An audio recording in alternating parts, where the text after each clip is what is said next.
بسم الله الرحمن الرحيم الحمد لله إن الحمد لله نحمده ونستعينه ونستهديه ونستغفره ونؤمن به ونتوكل عليه ونعوذ بالله من شرور أنفسنا ومن سيئات أعمالنا من يهده الله فلا مضل له ومن يضلله فلا هادي له وأشهد أن لا إله إلا الله وحده لا شريك له كيف الكيف فلا كيف عين العين فلا عين ولا جسم ولا صورة ولا شكل ولا أعضاء له وأشهد أن سيدنا ونبينا وحبيبنا وعظيمنا وشيخنا وإمامنا وقائدنا وقرة أعيننا محمد صلى الله عليه وعلى آله الطيبين الطاهرين وعلى أصحابه أجمعين ومن تبعهم بإحسان إلى يوم الدين ثم أقول أما بعد.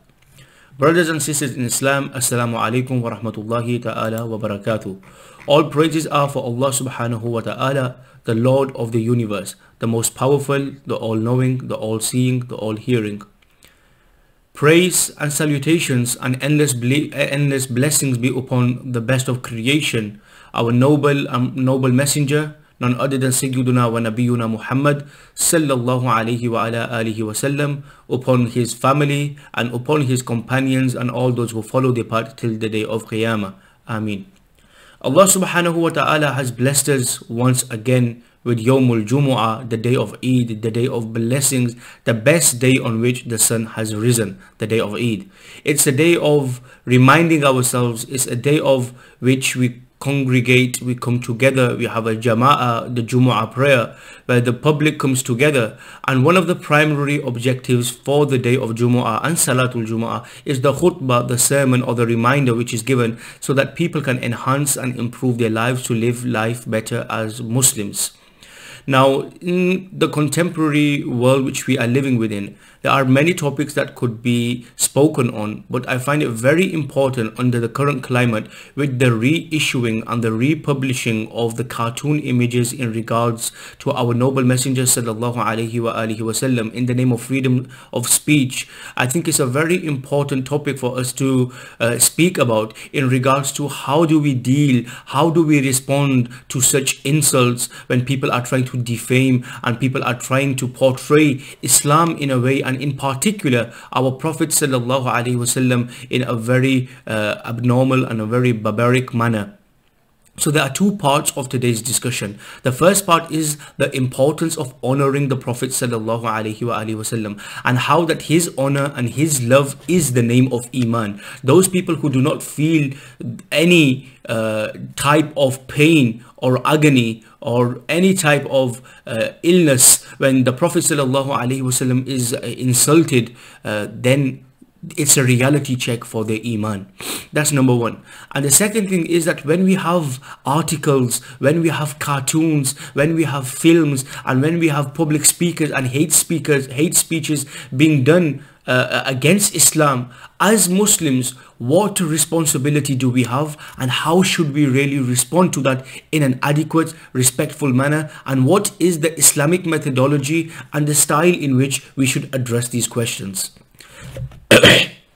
So to begin with, believing in the Prophet sallallahu alaihi wasallam and honoring the Prophet sallallahu alaihi wasallam is a direct command of Allah subhanahu wa ta'ala in the noble Quran. Allah subhanahu wa ta'ala says, فَآمِنُوا بِاللَّهِ وَرَسُولِهِ, that believe in Allah and his messenger. So Allah has commanded us to believe in the Prophet sallallahu alaihi wasallam. Now, in order to believe in someone, you need to know them, and in order to know somebody, you need to study them. And when you study the life of the Prophet sallallahu alaihi wasallam, you have to honor the life of the Prophet sallallahu alaihi wasallam.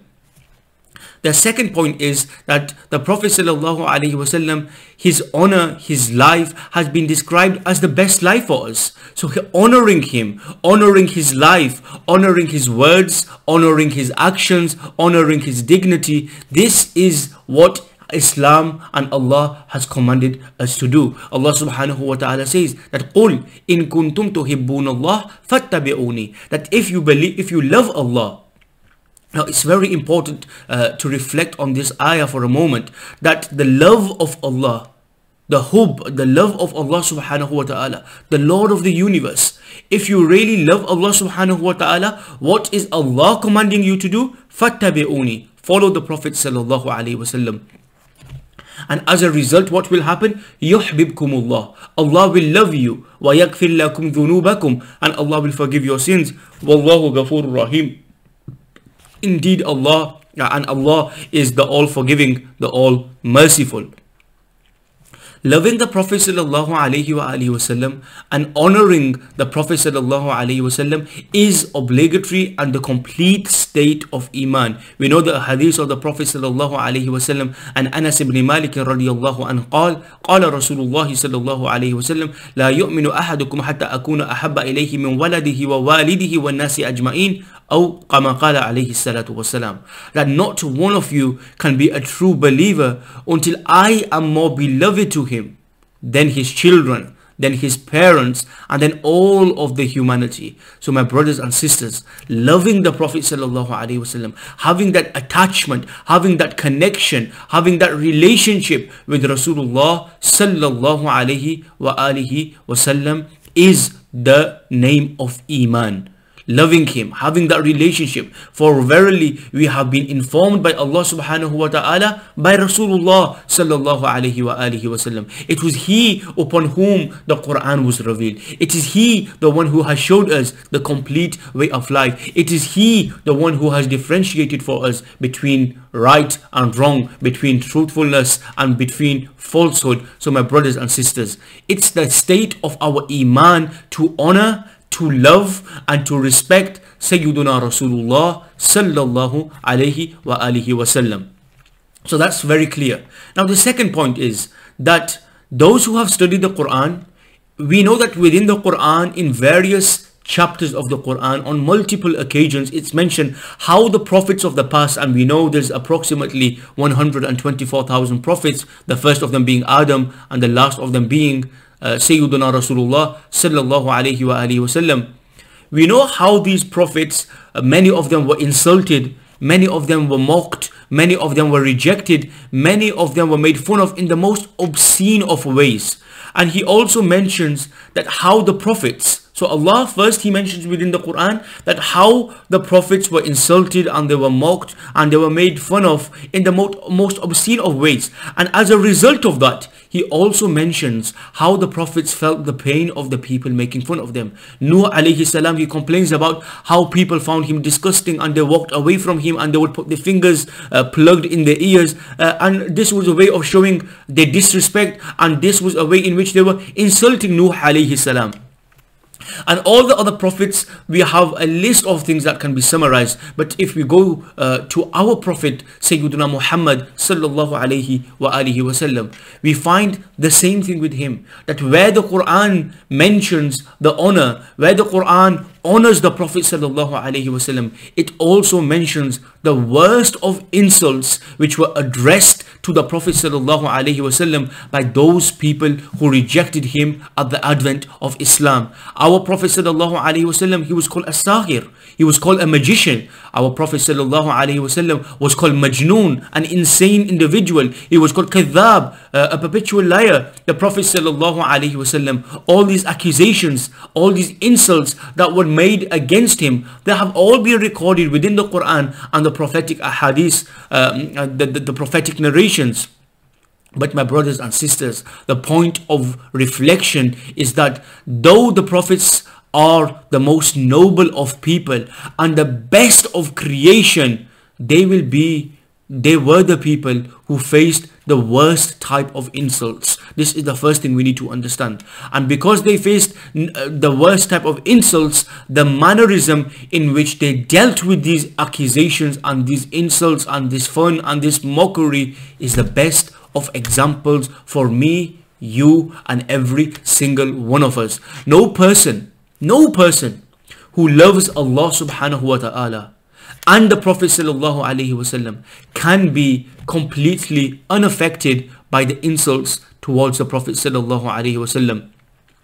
The way in which people are trying to draw our Prophet sallallahu alaihi wasallam, the way he is being drawn, the way he is being ridiculed, the way he is trying to be portrayed, especially within the Western image, because they are trying to make a Muslim man molded into a very barbaric a very angry, a very aggressive, and a very violent manner. And the idea behind that is that if we manage to portray the Prophet in this way, therefore all Muslims are followers of him. So in essence, they are all molded into this character who is very barbaric and very violent and very angry.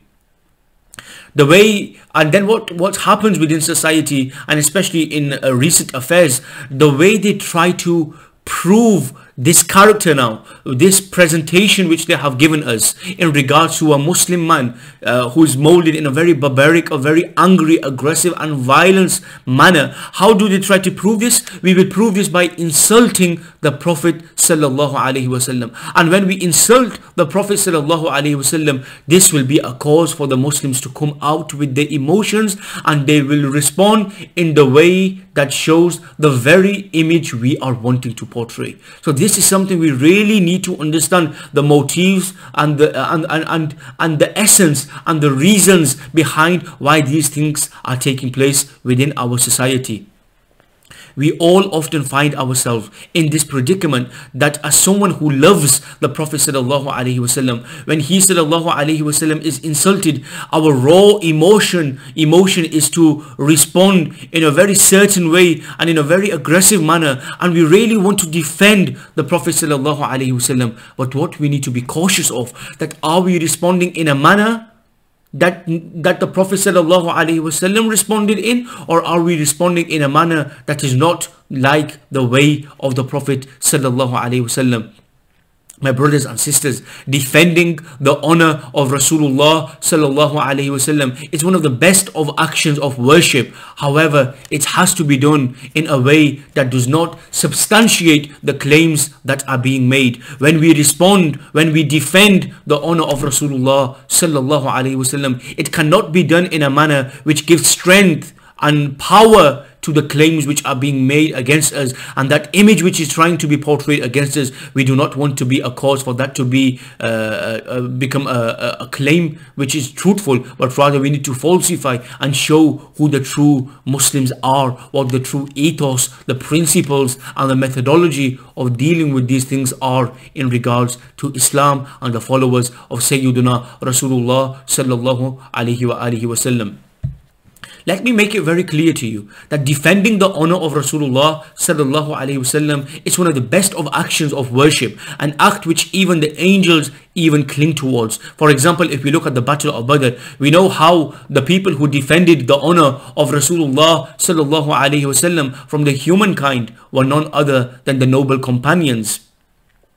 And Jibreel, he came to the Prophet sallallahu alaihi wasallam and he said, how do you view the veterans of Badr? How do you view the participants of Badr? And the Prophet sallallahu alaihi wasallam replied that they are from the best of my ummah. And then Jibreel, he responded and said, it's the same with those angels. So those angels that were sent, and those angels who defended and protected the honor and the dignity and the respect of Rasulullah sallallahu alaihi wasallam, they are from amongst the best of angels. So those who protect the honor of Rasulullah, Allah makes you from the best of people. Hassan bin Sabit radiallahu an, how did he, a poet, how did he defend the honor of Rasulullah sallallahu alaihi wasallam in such a way, to such an extent that the Prophet sallallahu alaihi wasallam said to Hassan bin Sabit that Jibreel is with you, Hassan, as long as you defend the honor of mine, the honor of Rasulullah sallallahu alaihi wasallam. So defending the honor of Rasulullah, this is iman, having emotions and feeling the pain when our Prophet alayhi salatu wasalam is mocked, or fun is made out of him, or any accusations or any insults are addressed towards him. This is the state of iman. But my brothers and sisters, we'll go on now to the most important point. What is supposed to be the reaction? Who are the ones who should have reacted out of rage and anger? If we really take a moment and think about it, the people who were closest to the Prophet, the people who lived in the golden age, those people who had a very direct relationship with Rasulullah sallallahu alaihi wasallam, were no doubt the Sahaba and the Ahlul Bayt who lived at the time of the Prophet sallallahu alaihi wasallam. It was them who should have reacted out of rage and anger. But how did they react?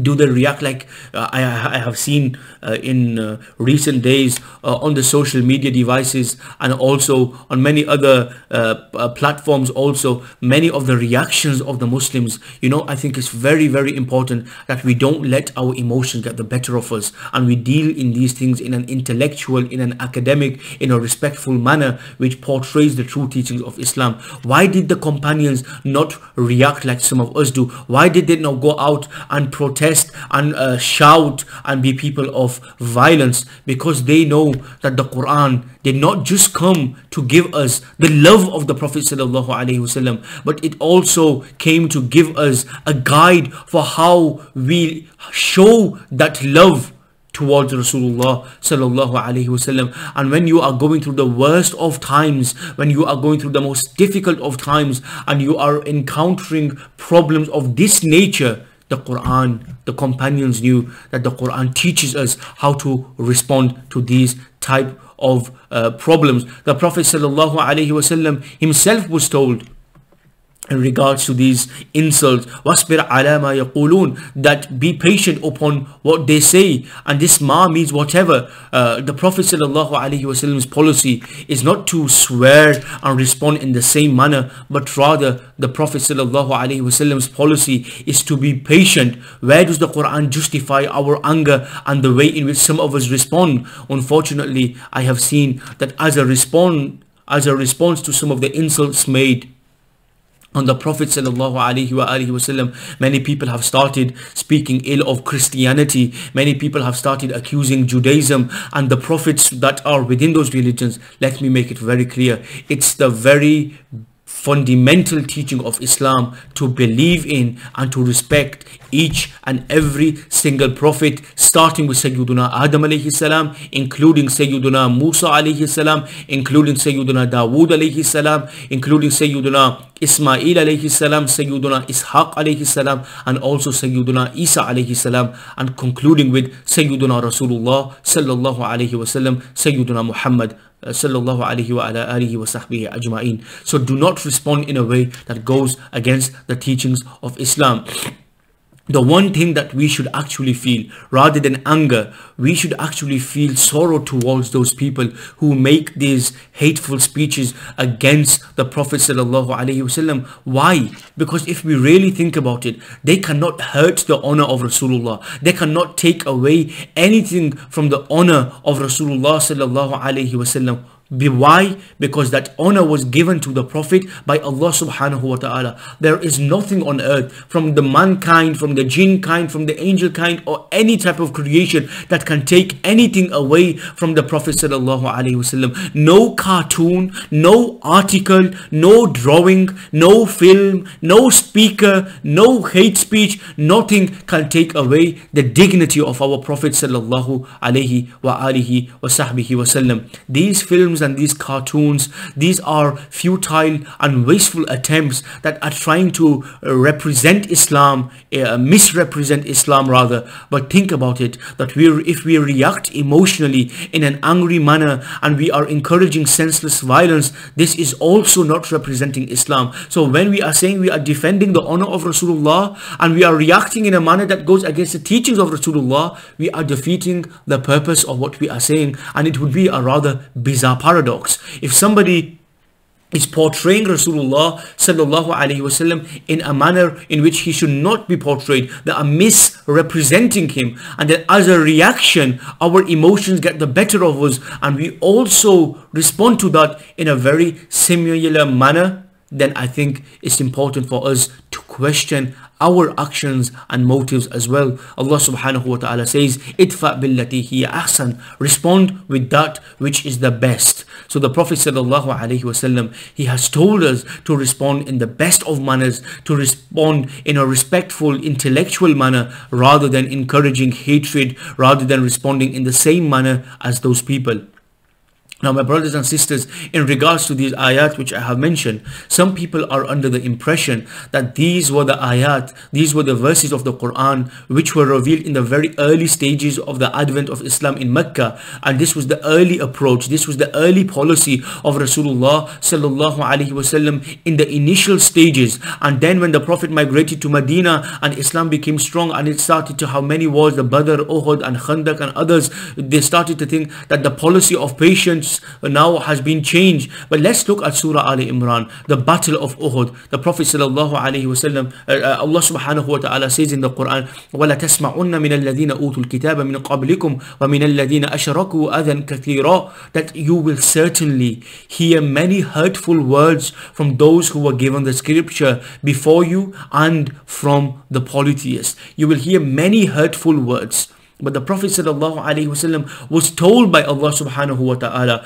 وَإِن تَصْبِرُوا وَتَتَّقُوا فَإِنَّ ذَلِكَ مِنْ عَزْمِ الْأُمُورِ, and if you endure patiently and you are God-fearing, then truly that is of the commands to constancy. So my brothers and sisters, the way in which we need to respond to such hate speeches which are taking place, such cartoons and articles and public speakers who are trying to ridicule the status and the honor and the dignity of Rasulullah sallallahu alaihi wasallam, it's important for us to respond in a very intelligent manner, in a very intellectual manner, and in a manner in which our emotions they don't become better, they don't take control over us, and we demonstrate in the process of defending Rasulullah sallallahu alaihi wasallam the character of Rasulullah sallallahu alaihi wasallam, so that we do not submit to that very horrific image these people are trying to paint against Islam. I pray Allah subhanahu wa ta'ala